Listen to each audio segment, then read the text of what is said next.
Welcome to IMC NEET.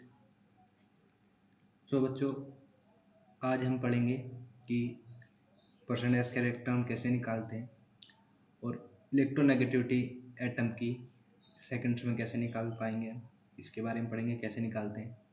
फिर हम पढ़ेंगे बॉन्ड लेंथ कैसे निकालते हैं एटम की। फिर हम लास्ट में कंक्लूजन पढ़ेंगे सारा कि हमारी जो बॉन्ड लेंथ है और इलेक्ट्रोनेगेटिविटी है वो परसेंटेज कैरेक्टर पे क्यों डिपेंड करती है। ऐसा क्या है पर कि हमारा बॉन्ड लेंथ और इलेक्ट्रोनेगेटिविटी परसेंटेज कैरेक्टर पर डिपेंड हो रही है, क्यों डिपेंड करती है। लास्ट में हम पूरा कंक्लूजन पढ़ेंगे। जो हम पहले तीन चीज़ें पढ़ेंगे। पहले पढ़ेंगे परसेंटेज कैरेक्टर, देन हम पढ़ेंगे इलेक्ट्रोनेगेटिविटी कैसे निकालते हैं एटम की, फिर हम पढ़ेंगे बॉन्ड लेंथ के बारे में, फिर इन तीनों चीज़ों का कंक्लूजन पढ़ेंगे कि ऐसा क्यों हो रहा है हमारे साथ। ऐसा क्यों हो रहा है कि परसेंटेज एस कैरेक्टर पर डायरेक्टली डिपेंड हो रही है, मतलब डायरेक्टली या इनडायरेक्टली डिपेंड हो रही है। Indirectly bond length and directly electronegativity depend हो रही है हमारी परसेंटेज एस कैरेक्टर पर। तो लास्ट में पूरा कंक्लूजन देंगे, ठीक है। तो बच्चों, मुझे बताना इस वीडियो को देखने के बाद मुझे बताना कि आप लोगों को चीज़ें समझ में आ रही हैं या नहीं। कमेंट सेक्शन में ज़रूर बताना मुझे। अब मैंने पीछे अभी हाइब्रिडाइजेशन की वीडियो डाली थी, उसका रेस्पॉन्स अच्छा आया, बट कुछ बच्चे जो होते हैं वो लाइक देखते तो हैं बट लाइक नहीं करते, कमेंट नहीं करते। देखो, जब तक आप लोग नहीं बताओगे कि कैसा सब कुछ कैसा चल रहा है, आप लोगों को समझ में आ रहा है नहीं आ रहा है, तो तब तक देखो मुझे पता नहीं लग पाएगा ना कि मेरी बात बच्चों तक पहुंच पा रही है सही से, बच्चे मेरी बातों को समझ पा रहे हैं या नहीं पा रहे हैं। ठीक है, तो मुझे इस लास्ट में ज़रूर बता देना कि ये वीडियो आपको कैसी लग रही है, जो मैं पढ़ा रहा हूँ वो मेरा पढ़ा हुआ आपको कैसा लग रहा है। ठीक है, और लाइक करना बिल्कुल ना भूलें बच्चों। लाइक करना और शेयर करना बिल्कुल मत भूलना। ठीक है, चलो स्टार्ट करते हैं हम आज की क्लास। ठीक है, तो परसेंटेज एस कैरेक्टर जो होता है, देखो परसेंटेज एस कैरेक्टर क्या होता है। परसेंटेज एस कैरेक्टर होता है जी number of s divided by valence electron pair. ये मैंने कल आपको बता ही दिया था कल वाली वीडियो में। देखो, इससे अगर आपने कल वाली वीडियो नहीं देखी तो इस वीडियो से पहले कल वाली वीडियो देखो, जिसमें मैंने बताया है कि हाइब्रिडाइजेशन हम 1 सेकंड में कैसे निकाल सकते हैं। ठीक है, वहां पर मैंने बताया हुआ है VSCPR कैसे निकालते हैं। ठीक है, तो देखो परसेंटेज कैरेक्टर कैसे निकालते हैं। परसेंटेज कैरेक्टर निकालते हैं जितने नंबर ऑफ एस होते हैं हमारे पास अपॉन वैलेंसाइल इलेक्ट्रॉन पेयर इनटू 100, हमारे पास क्या आ जाता है, परसेंटेज एस कैरेक्टर आ जाता है। ठीक है, तो कैसे निकालते हैं, देखो जी परसेंटेज एस कैरेक्टर हम कैसे निकालते हैं ये समझ रहे हैं। ठीक है, तो जैसे हमने बताया था कि जी दो VSCPR कितना दो होगा, तो हाइब्रिडाइजेशन क्या होगी हमारे पास, हाइब्रिडाइजेशन हमारे पास SP होगी। ठीक है, जब हमारे पास SP होगी तो SP हाइब्रिडाइजेशन वाले केस में हमारे पास परसेंटेज एस कैरेक्टर क्या होगा। ठीक है, तो मैं ऊपर क्या आएगा, नंबर ऑफ एस कितने एस है जी, नंबर ऑफ एस कितने एस हैं, हमारे पास एस है 1 SP, और हमारे पास VSCPR कितना है, VSCPR 2 है। या फिर हम ऐसे समझ सकते हैं कि नंबर ऑफ एस में हमारे पास कितने हैं 1 है, और हमारे पास SP मतलब टोटल टोटल कितने वो हैं ऑर्बिटल, हमारे पास टोटल ऑर्बिटल 2 हैं। तो हमारे पास क्या आ जाएंगे, हम क्या लिखेंगे नीचे 1/2, क्योंकि एक एस का ऑर्बिटल है एक पी ऑर्बिटल, तो टोटल ऑर्बिटल कितने हमारे पास 2। VSCPR मैंने कल आपको समझाई दिया, तो इसको एक बार देख लेना हाइब्रिडाइजेशन वाली जाके वीडियो। ठीक है, तो VSCPR 2 है हमारे पास, तो 1/2 इंटू 100। तो जब हमारे पास हाइब्रिडाइजेशन SP होगी तो परसेंटेज एस कैरेक्टर कितना है हमारे पास, 1/2 इंटू 100, तो 2 से 100 के जगह कितने आएगा हमारे पास 50%। तो जब हमारे पास हाइब्रिडाइजेशन SP होगी तो हमारे पास परसेंटेज कैरेक्टर कितना आएगा 50%। ठीक है, देन हम बात करते हैं जब VSCPR हमारे पास 3 होगा, जब VSCPR हमारे पास 3 होगा तो हमारे पास परसेंटेज कैरेक्टर क्या होगा। ठीक है, तो 3 के लिए हमारे पास हाइब्रिडाइजेशन क्या होती है SP2। ठीक है जी, परसेंटेज एस कैरेक्टर निकालते हैं जी इसके लिए। तो कितने एस हैं, एक एस है जी। ठीक है, टोटल कितने ऑर्बिटल, तो टोटल कितने वो है हमारे पास, VSCPR कितना है हमारे पास, VSCPR कितना है जी 3 इंटू 100, तो 1/3 कितने आ जाता है 33.33% होता है। 1/3 100/3 33.33% होता है। ठीक है, तो ये हमारे पास आ गया क्या, जब हमारे पास हाइब्रिडाइजेशन SP2 होगी तब परसेंटेज कैरेक्टर क्या होगा। ठीक है, अब निकालते हैं हम क्या, जब हाइब्रिडाइजेशन SP3 होगी तब परसेंटेज कैरेक्टर हमारे पास क्या आएगा। ठीक है, परसेंटेज कैरेक्टर निकालते हैं 1/4, भाई SP/4 है, 4 इंटू 100, तो हमारे पास क्या आ जाएगा 100/4 कितना आएगा 25%। ठीक है, तो इस तरीके से हम क्या निकालते हैं, परसेंटेज एस कैरेक्टर निकालते हैं। ठीक है, ये तो हो गया मेरे परसेंटेज एक्स कैरेक्टर निकालने की बात। ठीक है, अब एक बार हम ये और समझ लेते हैं कि परसेंटेज पीरियड कैरेक्टर कैसे निकालते हैं। ठीक है, तो देखो number of P divided by VSC pair into 100। ठीक है, तो वही लेते हैं, सबसे पहले केस ही लेते हैं। जब हमारे पास वीएससी पेयर 2 होगा, हाइब्रिडाइजेशन एसपी होगी, तो परसेंटेज पी कैरेक्टर क्या होगा, तो नंबर ऑफ पी कितने हैं जी हमारे पास, एक।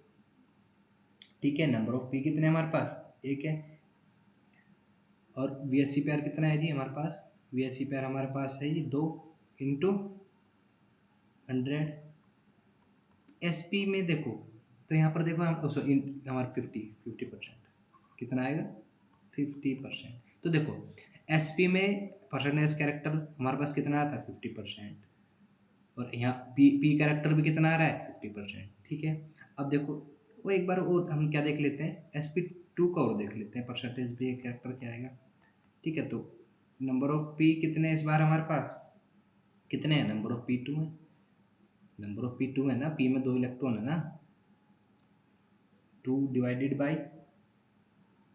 BSc pair into 100। तुम्हारे पास क्या आ गया, ये 66.67% आएगा। जब आप कैलकुलेट करोगे इसे तो 66.67% हमारे पास परसेंटेज पी कैरेक्टर आएगा। ठीक है, देन हम बात कर लेते हैं SP3 की। परसेंटेज पी कैरेक्टर क्या आएगा हमारा इस केस में, तो कितने पी हैं जी हमारे पास, 3। BSc पर 4 इंटू 100 इक्वल्स कितना है हमारे पास, जब आप इसको कैलकुलेट करोगे तो 74.5% आएगा, क्योंकि देखिए 4 से 25 बार गया, 25 दिया 75, तो हमारे पास कितना आ गया, ये 75% परसेंटेज पी कैरेक्टर। तो समझ में आया कैसे परसेंटेज एस कैरेक्टर निकालते हैं हम और कैसे परसेंटेज पी कैरेक्टर निकालते हैं। ठीक है, यहाँ तक आप लोगों को समझ में आया होगा। अब आगे चलते हैं। ठीक है, यहाँ तक आप लोगों को अच्छे से समझ में आया होगा ये कि कैसे परसेंटेज एस कैरेक्टर हम निकालते हैं और परसेंटेज पी कैरेक्टर हम कैसे निकालते हैं। ठीक है, अब देखो, अब हम बात करेंगे किस बारे में, देखो एक बार ओवरव्यू ले लो यहाँ पर थोड़ा सा कि हाइब्रिडाइजेशन sp3 के लिए, जब हमारे पास हाइब्रिडाइजेशन क्या होगी, sp3 होगी, बॉन्ड एंगल कितना होगा, 109 डिग्री होगा, शेप टेट्राहेड्रल होगी। ठीक है, ये थोड़ा सा मैं एक बार वैसे ही बता रहा हूँ ओवरव्यू आपको। ये यहाँ पर क्या देखो, 3 सिग्मा, एक क्या है, पाई बॉन्ड है, तो हमारे पास हाइब्रिडाइजेशन क्या होगी, sp2 होगी, क्योंकि हाइब्रिडाइजेशन पाई बॉन्ड तो हमारे पास क्या है, पार्टिसिपेट ही नहीं करते। हाइब्रिडाइजेशन पार्टिसिपेट क्या करता है, sigma bond plus lone pair, यही तो पार्टिसिपेट करते हैं। तो सिग्मा बॉन्ड कितने, 3, तो डायरेक्ट हमारे पास हाइब्रिडाइजेशन कितने है, sp2। अब यहाँ पर देखो इस केस में हमारे पास क्या है, हमारे पास हाइब्रिडाइजेशन कितनी है, 2 है, सॉरी सिग्मा बॉन्ड कितना है, 2, तो 2 सिग्मा बॉन्ड पे क्या हाइब्रिडाइजेशन होगी, sp होगी। ऐसे ही हमारे पास इसमें होगा, sp होगी। ठीक है, एंगल देख लेना कौन से केस में कितना होगा, ये खुद देख लेना। ठीक है, अच्छा अब बात करते हैं इलेक्ट्रोनेगेटिविटी। तो इलेक्ट्रोनेगेटिविटी क्या होती है हमारी, इलेक्ट्रोनेगेटिविटी डायरेक्टली डिपेंड होती है किसके ऊपर, परसेंटेज एस कैरेक्टर के।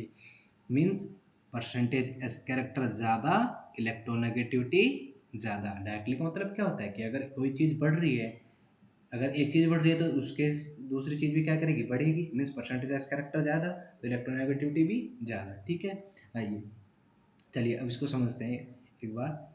ठीक है, तो इसका मतलब क्या है, हमारे पास ये बॉन्ड लेंथ और समझ लेते हैं। बॉन्ड लेंथ कैसे डिपेंड करती है परसेंटेज एस कैरेक्टर पे, तो बॉन्ड लेंथ जो होती है वो इनवर्सली प्रोपोर्शनल किसके होती है, परसेंटेज एस कैरेक्टर की।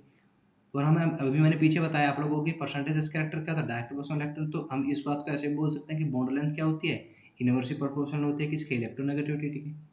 इलेक्ट्रोनेगेटिविटी के इनवर्सली प्रोपोर्शनल होगी। अब देखो बॉन्ड स्ट्रेंथ क्या होगी, बॉन्ड स्ट्रेंथ डायरेक्टली प्रोपोर्शनल होगी किसके, परसेंटेज कैरेक्टर के और इलेक्ट्रोनेगेटिविटी के। ठीक है, ऐसे बॉन्ड यहाँ अब इन दोनों को कंबाइन करके मैं एक कंक्लूजन निकाल सकता हूँ कि बॉन्ड लेंथ, बॉन्ड स्ट्रेंथ क्या होगी, इनवर्सली प्रोपोर्शनल होगी बॉन्ड लेंथ। इन दोनों का यूज करके, इसको फर्स्ट इक्वेशन मान लो, इसको सेकंड इक्वेशन मान लो, तो इन दोनों का यूज करके हमारे पास थर्ड इक्वेशन आ जाएगी। ठीक है, इतनी बात समझ में आई होगी, ये फॉर्मूला आपको समझ में आया होगा। ठीक है, अब देखो एक बार यहाँ पर बात कर लेते हैं। देखो मीन्स मैंने अभी बताया आप लोगों को कि इलेक्ट्रोनेगेटिविटी जो है, इलेक्ट्रोनेगेटिविटी जो है डायरेक्टली है किसके, परसेंटेज एक्स कैरेक्टर के। ठीक है, इलेक्ट्रोनेगेटिविटी डायरेक्टली है percentage x character. Means sp की इलेक्ट्रोनेगेटिविटी ज़्यादा होगी, sp2 की उससे कम होगी और sp3 की और भी कम इलेक्ट्रोनेगेटिविटी हमारे पास होगी। ठीक है, आया समझ में? अच्छा, अभी मैंने और क्या बताया आप लोगों को? मैंने ये बताया कि बॉन्ड लेंथ क्या होगी, इन्वर्सली प्रोपोर्शनल होगी परसेंटेज एस कैरेक्टर के और इलेक्ट्रोनेगेटिविटी के। ठीक है, इलेक्ट्रोनेगेटिविटी के। तो इसका मतलब क्या है कि जिसकी इलेक्ट्रोनेगेटिविटी ज़्यादा उसकी बॉन्ड लेंथ क्या, जिसकी इलेक्ट्रोनेगेटिविटी ज़्यादा उसकी बॉन्ड लेंथ शॉर्टर, जिसकी इलेक्ट्रोनेगेटिविटी ज़्यादा उसकी बॉन्ड लेंथ क्या होगी, बॉन्ड लेंथ होगी उसकी छोटी। तो उल्टा ऑर्डर आ जाएगा, क्या आएगा, sp sp2 sp3। तो ये किसका ऑर्डर आ जाएगा हमारे पास, ये हमारे पास ऑर्डर आ जाएगा किसका, बॉन्ड लेंथ का। ये किसका ऑर्डर आ जाएगा हमारे पास, बॉन्ड लेंथ का। ठीक है, और बॉन्ड स्ट्रेंथ का भी क्या ऑर्डर होगा, बॉन्ड स्ट्रेंथ का ही होगा क्योंकि डायरेक्टली प्रोपोर्शनल होती है इलेक्ट्रोनेगेटिविटी के बॉन्ड स्ट्रेंथ। ठीक है, आया समझ में आप लोगों को ये बात? अब देखो एक दो एग्जांपल कर लेते हैं कि किसकी बॉन्ड लेंथ ज़्यादा होगी और किसकी कम होगी। ठीक है, ये देखो, ये एग्जांपल्स देखो, इसमें एग्जांपल्स देखो। तो यहाँ पर हाइब्रिडाइजेशन निकालते हैं। ठीक है, हाइब्रिडाइजेशन देखो, मैंने बताया क्या है, क्या होती है हाइब्रिडाइजेशन। हाइब्रिडाइजेशन होती क्या है, हाइब्रिडाइजेशन होती है हमारे पास sigma bond plus lone pair. तो कार्बन के केस में लोन पेयर तो होता ही नहीं है, और मैंने आप लोगों को कार्बन के केस में लोन पेयर तो होता ही नहीं है। ठीक है, और मैंने आप लोगों को हाइड्रोजन वाला भी बताया होगा फॉर्मूला कि रिमाइंडर डायरेक्टली डिवाइडेड बाई 2 कर दो, वहाँ से भी हाइब्रिडाइजेशन आ जाती है। तो लेकिन अब जब इसमें हम इस तरीके से निकालेंगे, देखो कैसे निकालेंगे। इस कार्बन के पास कितने सिग्मा बॉन्ड है, इस कार्बन के पास हमारे पास कितने सिग्मा बॉन्ड है, इस कार्बन के पास हमारे पास कितना है, एक हाइड्रोजन लगा हुआ है। देखो ये ऐसे है, एक हाइड्रोजन लगा हुआ है। ठीक है, और एक हमारे पास क्या ट्रिपल बॉन्ड लगा हुआ है। तो ट्रिपल बॉन्ड में क्या क्या होता है, ट्रिपल बॉन्ड के अंदर होता है एक सिग्मा बॉन्ड होता है, और क्या होता है, दो पाई बॉन्ड होता है। तो हमारे पास क्या, हमें क्या चाहिए, बस सिग्मा बॉन्ड चाहिए। तो इस कार्बन के पास एक हाइड्रोजन लगा हुआ है और एक सिग्मा बॉन्ड इसके पास है, तो कितनी हाइब्रिडाइजेशन है इस कार्बन की, तो क्या हाइब्रिडाइजेशन हुई यहाँ पर, हाइब्रिडाइजेशन क्या हुई हमारी, यहाँ पर हमारे पास हाइब्रिडाइजेशन क्या हुई, sp हुई हमारे पास हाइब्रिडाइजेशन। तो क्या हाइब्रिडाइजेशन है इसकी, sp। ऐसे यहाँ पर देखो तीन हाइड्रोजन लगे हुए हैं, यहाँ पर भी तीन हाइड्रोजन लगे हुए हैं, तो कितनी हाइब्रिडाइजेशन आई होगी इसकी, हमारे पास sp3 आई होगी। कितनी हाइब्रिडेशन आई, sp3। यहाँ पर देखो डबल बॉन्ड में क्या होता है, डबल बॉन्ड में हमारे पास क्या होता है, एक सिग्मा होता है और एक पाई बॉन्ड होता है। तो हमारा हाइब्रिडाइजेशन में पार्टिसिपेट कौन करता है, सिर्फ सिग्मा बॉन्ड, लोन पेयर तो होते ही नहीं है। तो यहाँ पर देखो दो सिग्मा बॉन्ड ये हो गए और एक सिग्मा बॉन्ड इस पाई बॉन्ड में हो जाएगा। ठीक है, तो दो प्लस एक कितना हो गया, तीन। तो तीन पर क्या हाइब्रिडाइजेशन होती है, sp2। तो इस कंपाउंड की हाइब्रिडाइजेशन है sp, इस कंपाउंड का हाइब्रिडाइजेशन है sp3, इस कंपाउंड का हाइब्रिडाइजेशन आई कितनी, sp2। अब इनको अरेंज करते हैं किसके, बॉन्ड लेंथ के ऑर्डर में अरेंज करते हैं। देखो मैंने अभी क्या बताया कि बॉन्ड लेंथ क्या होती है, इनवर्सली प्रोपोर्शनल होती है परसेंटेज कैरेक्टर के। तो परसेंटेज कैरेक्टर किस में ज़्यादा होगा, इसमें। देन किस में होगा, देन उससे कम किस में होगा, इसमें होगा। देन सबसे कम किस में होगा, sp3 में। तो क्या ऑर्डर आएगा हमारे पास बॉन्ड लेंथ का, हमारे पास बॉन्ड लेंथ का अगर ऑर्डर लिखूँ मैं इंक्रीजिंग ऑर्डर में, तो क्या आएगा, सबसे पहले क्या आएगा, बॉन्ड लेंथ बी वाला। तो बी की सबसे ज़्यादा बॉन्ड लेंथ होगी। देन उससे कम किसकी होगी, जिसका sp2 होगा, जिसके पास क्या होगा, sp2 हाइब्रिडाइजेशन होगी। तो क्या आ जाएगा यहाँ पे हमारे पास सी। देन इससे कम किसकी होगी, ए की। तो हमारे पास क्या ऑर्डर आ गया, increasing order of bond length क्या आ गया, बी की सबसे ज़्यादा, उससे कम फिर से सी की बॉन्ड लेंथ होगी, फिर सबसे छोटी किसकी होगी, सबसे छोटी किसकी होगी हमारे पास, ए की। अब देखो यहाँ पर देखो सिर्फ हमें क्या निकालनी है, ये वाली बॉन्ड लेंथ निकालनी है। ठीक है, ये। तो अब यहाँ पर देखो इस कार्बन के कितने हाइब्रिडाइजेशन है, इस कार्बन की हाइब्रिडाइजेशन अभी बताया मैंने ऊपर, sp होगी। ठीक है, इस कार्बन के यहाँ पर इस कार्बन की कितनी हाइब्रिडाइजेशन है, दो हाइड्रोजन ये लगे हुए हैं इसके साथ, एक हाइड्रोजन ये लगा हुआ है और एक ये है। तो कितने सिग्मा बॉन्ड हुए इसके पास, चार। तो क्या होगा इसकी, sp3 हाइब्रिडाइजेशन। इस कार्बन की कितनी हाइब्रिडाइजेशन होगी, एक हाइड्रोजन ये लगा हुआ है, एक हाइड्रोजन ये लगा हुआ है और एक सिग्मा बॉन्ड डबल बॉन्ड के पास। तो कितनी होगी इसकी, तीन। तीन पर क्या होता है, sp2। ठीक है, तो यहाँ पर क्या ऑर्डर आ जाएगा, देखो इंक्रीजिंग ऑर्डर में लगाना है। तो क्या ऑर्डर आएगा यहाँ पर, बी की सबसे ज़्यादा, अगेन वही ऑर्डर आ जाएगा, बी की सबसे ज़्यादा होगी, फिर किसकी होगी, सी की होगी, फिर किसकी होगी, ए की होगी। वही ऑर्डर आ गया पहले वाला। आया समझ में? अब देखो यहाँ पर इस वाले केस में देखो, इसमें हमें इस ये वाली बॉन्ड लेंथ निकालनी है कितनी होगी। तो यहाँ पर देखो इस कार्बन पे, तो यहाँ देखो इसकी हाइब्रिडाइजेशन कितनी होगी, इस कार्बन के यहाँ पर हाइब्रिडाइजेशन कितनी होगी, इस कार्बन के हमारे पास हाइब्रिडाइजेशन कितनी होगी, sp होगी, सॉरी sp3 होगी। ठीक है, इसकी कितनी होगी हमारे पास हाइब्रिडाइजेशन, इसकी भी कितनी होगी हमारे पास हाइब्रिडाइजेशन, बताओ बताओ। तीन कितने लगे हुए हैं यहाँ पर, देखो इस कार्बन यहाँ पर देखते हैं इसको, तो इसकी कितनी होगी, यहाँ पर एक सिग्मा और एक सिग्मा ये, ठीक है, तो कितनी हो गई, दो। तो क्या आ गया हमारे पास दो पे, sp, क्या आई, sp।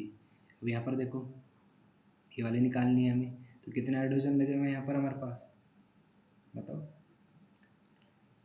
कितने हाइड्रोजन है, दो हाइड्रोजन ही है। ठीक है जी, दो हाइड्रोजन ही हो गई, और एक इस तरफ हो गई, एक इस तरफ सिग्मा बॉन्ड हो गया, दो हाइड्रोजन ही हो गई, तो कितनी हो गई, sp2। तीन पे कितने हो गए, sp2। तो यहाँ पर क्या ऑर्डर आ जाएगा हमारे पास, यहाँ हमारे पास ऑर्डर आ जाएगा जी, sp3 वाले के सबसे ज़्यादा होगी, तो क्या हो गया यहाँ पर अगेन ए की ज़्यादा होगी, sp2 वाले की ए से, sp3 वाले से कम होगी, थोड़ी सी छोटी होगी। तो हमारे पास क्या आएगा यहाँ पर, बताओ क्या आएगा, कुछ एक मिनट, sp3, ओ एक मिनट गलती हो गई, ये sp3 है, इसकी sp3 आएगी, एक sp, क्योंकि देखो दो हाइड्रोजन ये हो गए, एक सिंगल बॉन्ड ये हो गया, एक सिंगल बॉन्ड हो गया, तो कितना हो गया, चार, चार सिग्मा बॉन्ड हो गए, तो चार सिग्मा बॉन्ड, तो कितनी sp आएगी यहाँ पर हमारे पास हाइब्रिडाइजेशन, sp3 हाइब्रिडाइजेशन। ठीक है, यहाँ पर कितनी आएगी हमारे पास हाइब्रिडाइजेशन, कितनी आएगी sp3। और यहाँ पर क्या आएगी, देखो sp, ये तो बता दिया मैंने, एक सिग्मा बॉन्ड इसके पास यहाँ होगा और एक सिग्मा बॉन्ड कहाँ होगा, ये होगा, तो कितनी आएगी इस कार्बन की हाइब्रिडाइजेशन, sp आएगी। और यहाँ पर आएगी sp2, देखो एक सिग्मा बॉन्ड ये हुआ, एक सिग्मा बॉन्ड ये हुआ, और एक हाइड्रोजन ये लगा हुआ, तो तीन सिग्मा बॉन्ड हो गए, तीन सिग्मा बॉन्ड पे क्या आएगी, sp2। ठीक है, अब सही होगी। तो अब हमारे पास, अब बताओ किसकी ज़्यादा होगी, सबसे ज़्यादा किसकी होगी, सी की, देन किसकी होगी, ए की, देन किसकी होगी, बी की। ठीक है, समझ में आया कैसे बॉन्ड लेंथ निकालते हैं। तो ये ऑर्डर होगा थर्ड क्वेश्चन के बॉन्ड लेंथ की, इंक्रीजिंग ऑर्डर बॉन्ड लेंथ का। ठीक है, समझ में आया। अच्छा, यहाँ तक आप लोगों को समझ में आ गई होंगी मेरी बात। ठीक है, अब देखो एक और अच्छा अच्छा क्वेश्चन है ये, एक और क्वेश्चन लेते हैं। ठीक है, ये देखो ये क्वेश्चन जो है जेई में आया हुआ क्वेश्चन है, क्योंकि क्या है ये क्वेश्चन जेई में आया हुआ है। ठीक है, अब सब कार्बन के एक करके वो निकालते हैं हाइब्रिडाइजेशन। इस कार्बन की हाइब्रिडाइजेशन sp होगी, यहाँ पर जो कार्बन है इसकी भी हाइब्रिडाइजेशन कितनी होगी, sp होगी।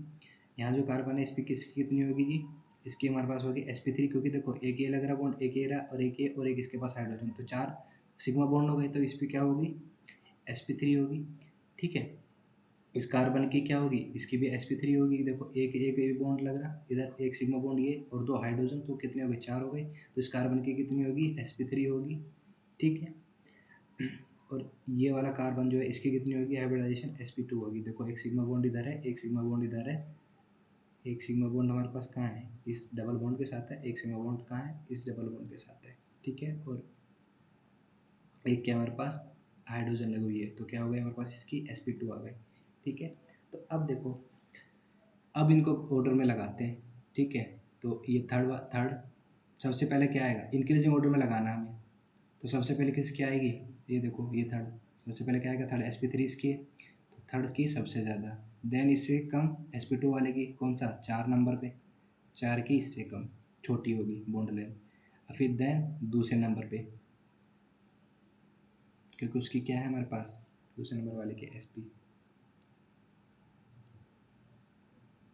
दो। ठीक है, देन सबसे कम किसकी होगी, एक। ये हो गया हमारे पास क्या बेटा, बॉन्ड लेंथ का ऑर्डर, इंक्रीजिंग बॉन्ड लेंथ। अच्छा, मैं आपसे बॉन्ड स्ट्रेंथ का पूछूं, तो बॉन्ड स्ट्रेंथ क्या होगा, बॉन्ड स्ट्रेंथ का इसका उल्टा ही होगा, क्योंकि क्या होती है बॉन्ड लेंथ, इनवर्सली प्रोपोर्शनल होती है बॉन्ड स्ट्रेंथ के, तो बॉन्ड लेंथ का क्या जाएगा, बॉन्ड स्ट्रेंथ क्या होगी, एक, देन दो, देन चार, देन तीन। ठीक है, ये आ जाएगा हमारे पास बॉन्ड स्ट्रेंथ का। यहाँ तक समझ में आया होगा आपको कैसे बॉन्ड लेंथ निकालते हैं हम, कैसे उनको ऑर्डर में हम लिखते हैं। ठीक है, अब देखो यहाँ तक बात हो गई हमारी, ये सब तो कैलकुलेट। अब देखो मैं समझाता हूँ ऐसा क्यों होता है।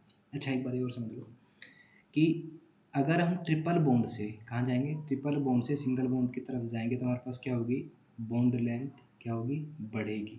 देखो वो सिंपल सी बात समझ में आ गई होगी। यहाँ पर क्या आएगी हमारे पास, हाइब्रिडाइजेशन। बताओ हाइब्रिडाइजेशन कितनी आएगी यहाँ पर, sp। इस केस में कितनी हाइब्रिडाइजेशन आएगी हमारे पास, sp2। इस केस में कितनी आएगी, sp3। तो समझ में आ गया होगा ऐसा क्यों हो रहा है। तो जब हम ट्रिपल बॉन्ड से सिग्मा बॉन्ड की तरफ जाएंगे तो बॉन्ड लेंथ इंक्रीज होगी, और जब सिग्मा बॉन्ड से ट्रिपल बॉन्ड की तरफ जाएंगे तो बॉन्ड लेंथ क्या होगी हमारे पास, बॉन्ड स्ट्रेंथ क्या होगी, बढ़ेगी। देखो इस चीज़ को ऐसे भी समझ सकते हैं, जैसे कोई अकेला है तो अकेले को तो हर कोई भी मार सकता है। अगर उसके साथ दो बंदे होंगे तो कोई नहीं उसे मार सकता, कोई नहीं उसको पीट सकता, ठीक है। वो भारी पड़ेंगे वो दोनों एक बंदे पे, ठीक है। और फिर तीन हुए तो और भी ज़्यादा होगा, तो उनके पास और भी ज़्यादा पावर होगी। तीन बंदे हुए तो उनके पास और भी ज़्यादा पावर होगी, तो उनको कोई नहीं मार सकता। तो इस तरीके से आप समझ सकते हो, तीन बॉन्ड है तो उनकी इनमें सबसे ज़्यादा पावर होगी तो ये टूटेंगे नहीं बॉन्ड, ठीक है। दो बॉन्ड है इनमें सबसे ज़्यादा पावर होगी, टूटेंगे नहीं बॉन्ड, थोड़े कम होंगी, ठीक है। थर्ड बॉन्ड तीन से ज़्यादा थोड़ी कम पावर होगी पर टूटेंगे नहीं, तो ये वाला क्या होगी, इसके सबसे ज़्यादा बॉन्ड स्ट्रेंथ होगी, सबसे ज़्यादा सॉरी सबसे कम बॉन्ड स्ट्रेंथ होगी, क्योंकि ये अकेला है, अकेले को तो कोई भी पीट के भाग जाता है, कोई भी मार के भाग जाएगा। तो इस तरीके से आप भी आप समझ सकते हो, ठीक है। अब फाइनली हम कंक्लूड समझेंगे ऐसा क्यों होता है कि जो परसेंटेज कैरेक्टर है वो बॉन्ड लेंथ पे क्यों डिपेंड करता है, ठीक है।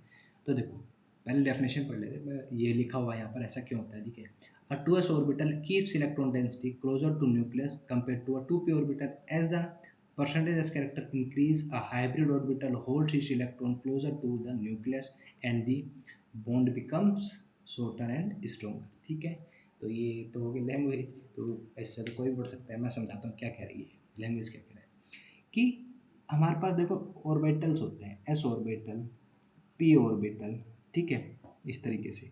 तो देखो यहाँ पर मेरे पास क्या है, न्यूक्लियस, ये क्या हमारे पास न्यूक्लियस, ये हमारे पास एस ऑर्बिट, ये हमारे पास क्या है, पी ऑर्बिटल है, ठीक है। ये एस ऑर्बिटल है, ये पी ऑर्बिटल है। तो देखो न्यूक्लियस के पास में कौन सा ऑर्बिटल है, सबसे पास में न्यूक्लियस के कौन सा ऑर्बिटल है, एस है, देखो। और ये वाला देखिए यहाँ से यहाँ तक की लाइन देखो ये कितनी दूर है, पी ऑर्बिटल और दूर है, ठीक है। तो जब न्यूक्लियर के पास हमारे पास ये वाला एस ऑर्बिटल पास में है तो न्यूक्लियस क्या करेगा, जो भी इसके पास इलेक्ट्रॉन होंगे उनको और बहुत तेजी से अपने पास जकड़ कर रखेगा। अगर जकड़ कर रखेगा इलेक्ट्रॉन्स को अपने पास, अपने मतलब अपने पास खींच के रखेगा, तो वो क्या होगा, उनकी बॉन्ड लेंथ बढ़ने नहीं देगा, अपने पास खींच के रखेगा उनको, उनको कॉन्ट्रैक्शन हो जाएगी उनके बीच में, आपस में आकर मिल जाएंगे। जैसे एक पॉजिटिव नेगेटिव क्या करते हैं, अट्रैक्ट करते हैं एक दूसरे को, तो ये क्या करेगा न्यूक्लियस इलेक्ट्रॉन्स को अपने पास खींच के रखेगा। तो इसलिए इस कारण क्या हो जाएगी हमारे पास, जिसका इस कारण क्या हो जाएगा, जिसमें हमारे पास परसेंटेज एस कैरेक्टर क्या होगा, कम ज़्यादा होगा, उसकी क्या होगी, बॉन्ड लेंथ कॉन्टैक्ट हो जाएगी। क्योंकि कॉन्टैक्ट होगी क्योंकि उसमें परसेंट एस कैरेक्टर ज़्यादा है। इसका मतलब क्या है कि इलेक्ट्रॉन जो हमारे पास न्यूक्लियस के ज़्यादा पास में है, ठीक है। न्यूक्लियस के अगर ज़्यादा पास में है तो उसकी क्या होगी, बॉन्ड लेंथ कम होगी, क्योंकि शॉर्टर हो जाएगी ना। क्योंकि देखो ऐसे कोई पॉजिटिव चार्ज है और ये एक इलेक्ट्रॉन यहाँ बैठा हुआ है और एक इलेक्ट्रॉन यहाँ बैठा हुआ है, तो ये जो पॉजिटिव चार्ज है जो न्यूक्लियस है, किस पर सबसे ज़्यादा फोर्स लगाएगा, जो पास में होगा उस पर लगाएगा ना, और जो दूर होगा उस पर कम लगाएगा थोड़ा। तो इसलिए क्या होती है, हो जाएगी बॉन्ड लेंथ क्या हो जाएगी इन दोनों की, ये दोनों आपस में आ जाएंगे और बॉन्ड लेंथ क्या हो जाएगी, शॉर्टर हो जाएगी, ठीक है। समझ में आया ऐसा क्यों होता है, तो यही कारण हुआ। अब इलेक्ट्रोनेगेटिविटी क्या होती है, इलेक्ट्रोनेगेटिविटी यही कारण होगा कि जो उसकी परसेंटेज कैरेक्टर ज़्यादा होगा उसका इलेक्ट्रॉन नेगेटिविटी ज़्यादा होगी, ये बताया मैंने, तो वो देख भी सकते हो। देखो अगर ये पास में होगा तो इसके इलेक्ट्रॉन से इसको ज़्यादा तेज़ी से खींचेगा ये, तो इसकी इलेक्ट्रॉन नेगेटिविटी ज़्यादा होगी, इसलिए ही। अब दूर वाले के इतने अच्छे से नहीं खींच पाएगी, दूर वाले को इतने अच्छे से नहीं अट्रैक्ट कर पाएगा, ठीक है। समझ में, तो डिस्टेंस पर डिपेंड कर रही है चीज़ें, ठीक है। तो आई होप आप लोगों को समझ में आया होगा आज का लेक्चर, ठीक है। तो मैं फिर मिलूंगा आप लोगों को एक किसी दूसरे लेक्चर के साथ, अच्छी टॉपिक के साथ, ठीक है। और देखो बच्चों, आपको बताना ज़रूर है कि आपको समझ में आ रही हैं चीज़ें या नहीं आ रही, क्योंकि देखो ये जो मैंने आज कराया ना, इसमें से भी एक पक्का क्वेश्चन आता है। क्या आ जाता है कि arrange the following in increasing order या डिक्रीजिंग ऑर्डर में बोल देगा, arrange the following in increasing order of electronegativity and decreasing order of bond, या बॉन्ड लेंथ बोल देगा। तो एक क्वेश्चन पक्का आता है नीट में, यहाँ से भी एक क्वेश्चन पक्का पूछता है कि arrange the following in increasing order of electronegativity और decreasing order of bond length, ठीक है। तो बताना मुझे आप लोगों को समझ में आया आज या नहीं, और ये और बताना कि आज तक तुम ये तुम्हें रटते हुए आए होंगे चीज़ें कि इलेक्ट्रॉनिक परसेंटेज कैरेक्टर ग्राफ का परसेंट होती है और बॉन्ड लेंथ यूनिवर्सिटी प्रोपोर्शनल होती है, बट आपको एक्चुअल में ये नहीं पता होगा ये होता क्यों है ऐसा। ठीक है, तो आज मैंने वो भी आप लोगों को क्लियर कर दिया कि ऐसा इसलिए होता है। ठीक है, क्योंकि ये अभी मैंने समझाया जो इसलिए ऐसा होता है। ठीक है, समझ में आया? तो मुझे बताना कैसा आपको लगा। ठीक है, और बच्चों लाइक करना ना भूलें और शेयर करें ज़्यादा से ज़्यादा। अगर अच्छी लगे आपको तो शेयर करना, अगर नहीं अच्छी लगे तो मत शेयर करना। ठीक है, और लेकिन कमेंट करके बताना ज़रूर कि आपको ये वीडियो कैसी लगी। ठीक है, कमेंट करके मुझे बताना ज़रूर। ठीक है बच्चों, तो हम आज यहीं ख़त्म करते हैं अपनी। ठीक है, तो ये वही फॉर्मूले लिखे हुए हैं दोबारा। बॉन्ड लेंथ क्या होती है, परसेंटेज कैरेक्टर और इलेक्ट्रॉनिक। ठीक है, ठीक है, तो ये पढ़ लेना, एक बार रिवाइज कर लेना इन दो इनको। ठीक है, समझ में आया? तो आज यहीं तक रखते हैं हम अपनी। ठीक है class, bye bye, take care. मिलता हूँ फिर आपको कि किसी नए और टॉपिक के साथ। ठीक है, या फिर आप मुझे बता देना कि सर मुझे इस टॉपिक में आप भी बता सकते हो। देखो आप भी सजेस्ट कर सकते हो मुझे टॉपिक कि सर मुझे इस टॉपिक में बहुत ज़्यादा प्रॉब्लम आती है, कमेंट सेक्शन में बता देना, तो मैं उस टॉपिक पे आपके लिए ज़रूर से वीडियो लाऊंगा। ठीक है, चलो आज तक यहीं तक रखते हैं।